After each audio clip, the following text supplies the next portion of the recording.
Hello guys, मैं हूँ प्रीति और आप देख रहे हैं अपना YouTube channel IQ students point.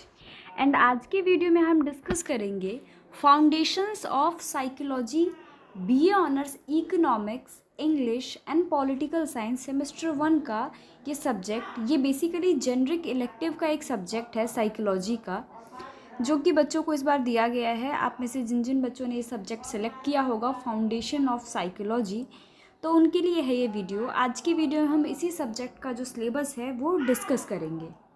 ठीक है, मैं हिंदी और इंग्लिश दोनों ही लैंग्वेजेस में आप लोगों को एक्सप्लेन कर दूंगी सारी चीज़ें, यूनिट वगैरह क्या क्या कैसे कैसे पढ़ना है। तो आप लोग चाहो तो नोट डाउन भी कर सकते हैं।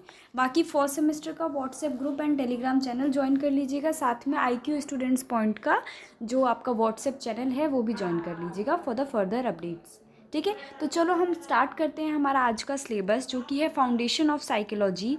ये जो सब्जेक्ट है ये जेनरिक इलेक्टिव का है। मैंने ऑलरेडी बताया आपको, फर्स्ट सेमेस्टर वाले जो स्टूडेंट्स हैं उन्होंने सेलेक्ट किया होगा ये BA economics honours, BA English honours और BA पॉलिटिकल साइंस ऑनर्स। इन तीनों ही कोर्सेज़ के बच्चों को ये ऑप्शन में मिला होगा जेनरिक इलेक्टिव में, GE में। तो आप में से जिन जिन बच्चों ने सेलेक्ट किया होगा वो इस सिलेबस को देख सकते हैं। ठीक है, चलो तो सबसे पहले देखो, इसमें बात करें टोटल नंबर्स ऑफ यूनिट की, तो टोटल 4 यूनिट्स आपको इसमें जो है पढ़ाए जाएंगे। ठीक है, तो चारों यूनिट के बारे में हम डिटेल में जान लेते हैं कि किस यूनिट में हमें क्या क्या पढ़ना है। सबसे पहले हम बात करेंगे व्हाट इज़ साइकोलॉजी। सबसे पहला यूनिट है हमारा व्हाट इज़ साइकोलॉजी। ठीक है, साइकोलॉजी क्या है, मनोविज्ञान क्या है, ठीक है, इसके बारे में।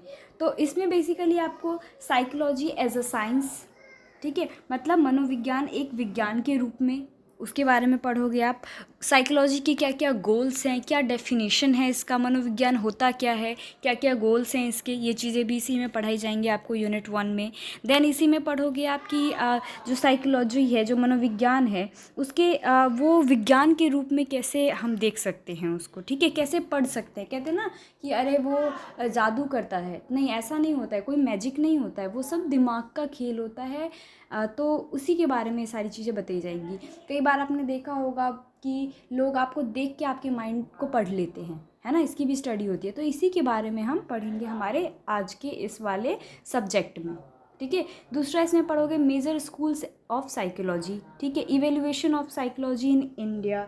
ठीक है, मनोविज्ञान के प्रमुख स्कूल। उसके बाद भारत में मनोविज्ञान का विकास कैसे कैसे हुआ, उसके बारे में भी पढ़ाया जाएगा आपको इसमें। देन इसमें पढ़ाया जाएगा सब field and applications of psychology, मतलब मनोविज्ञान जो है, साइकोलॉजी जो है, उसके उपक्षेत्र क्या क्या हैं और उसके अनुप्रयोग क्या क्या हैं, इनके बारे में भी आपको इसमें पढ़ाया जाएगा आपके यूनिट 1 में। देन हम बात करेंगे हमारे यूनिट नंबर 2 की।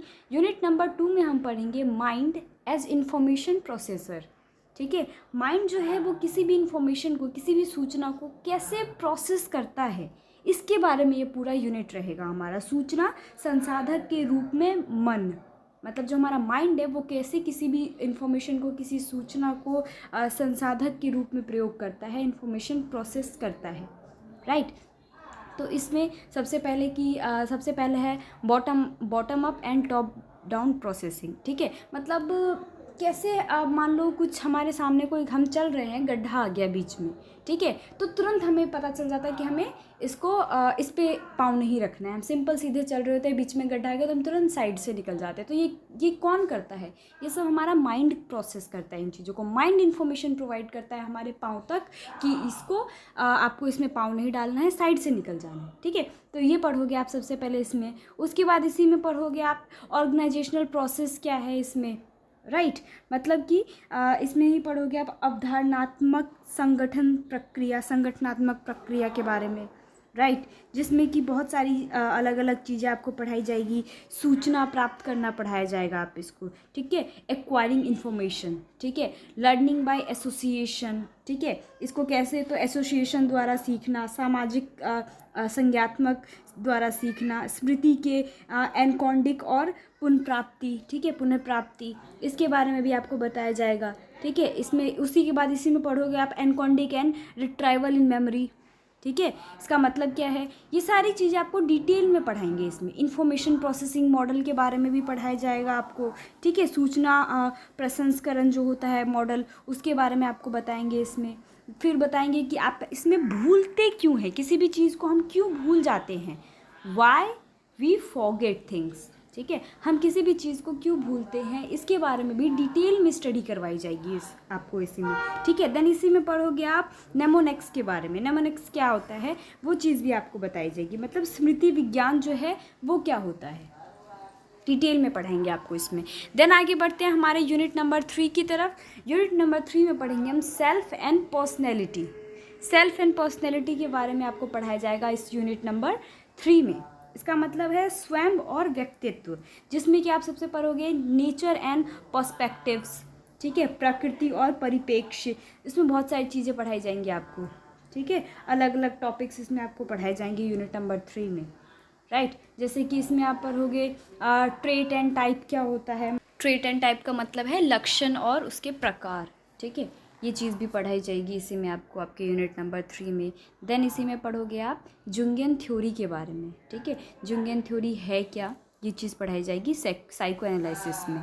ठीक है, मतलब कि मनोविश्लेषण में जुंगियन थ्योरी के बारे में, जुंगियन सिद्धांत के बारे में। उसी के बाद इसी में पढ़ोगे आप रोजर का सिद्धांत भी पढ़ोगे, रोजर सेल्फ थ्योरी भी पढ़ोगे, मतलब रोजर का आत्म सिद्धांत।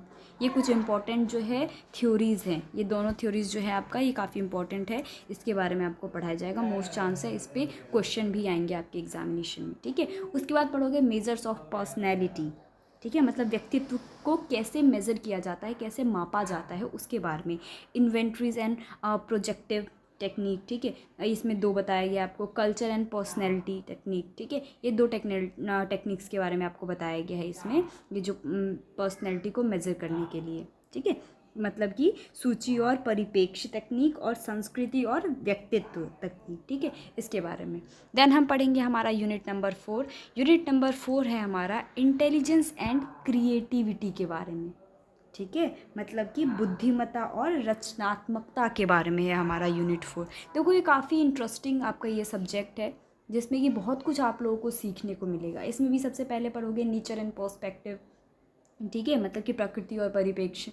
उसके बाद इसमें आप पढ़ोगे साइकोमेट्रिक अप्रोच पढ़ोगे सबसे पहले, तो इसमें आप मतलब मनोमितीय दृष्टिकोण के बारे में पढ़ोगे। उसके बाद इसमें पढ़ोगे स्पीयरमैन जी का, स्पीयरमैन जो है उसका जी फैक्टर जो है, जी फैक्टर थ्योरी, मतलब कि जी कारक थ्योरी के बारे में पढ़ोगे, सिद्धांत के बारे में। देन इसी में पढ़ोगे आप अगला पढ़ोगे संज्ञानात्मक परिप्रेक्ष्य के बारे में, जिसमें कि आप बेसिकली फ्लूइड जो हो गया आपका, क्रिस्टलाइज इंटेलिजेंस के बारे में पढ़ाया जाएगा। ठीक है, मतलब द्रव और क्रिस्टलीकृत सिद्धांत के बारे में।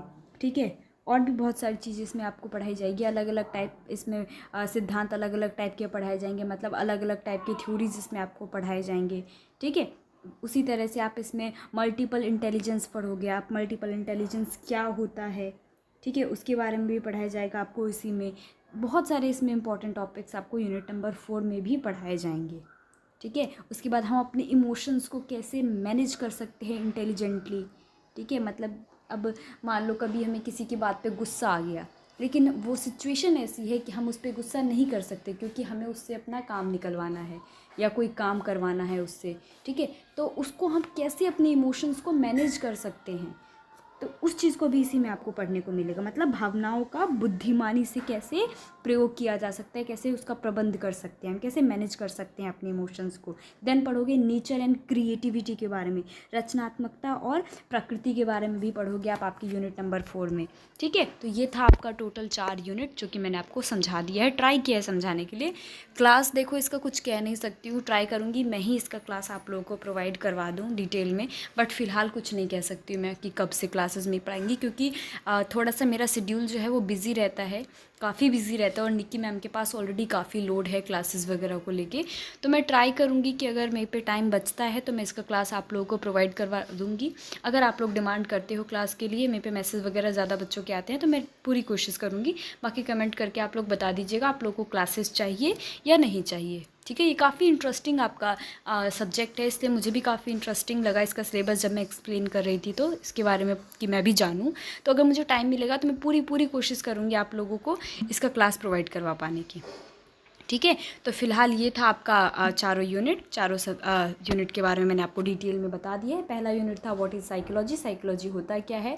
दूसरा यूनिट था आपका माइंड एज इंफॉर्मेशन प्रोसेसर, ठीक है। उसके बाद इसमें तीसरा यूनिट था आपका सेल्फ एंड पर्सनैलिटी के बारे में, एंड यूनिट नंबर 4 था आपका इंटेलिजेंस एंड क्रिएटिविटी के बारे में, ठीक है। तो ये था आपका टोटल 4 यूनिट।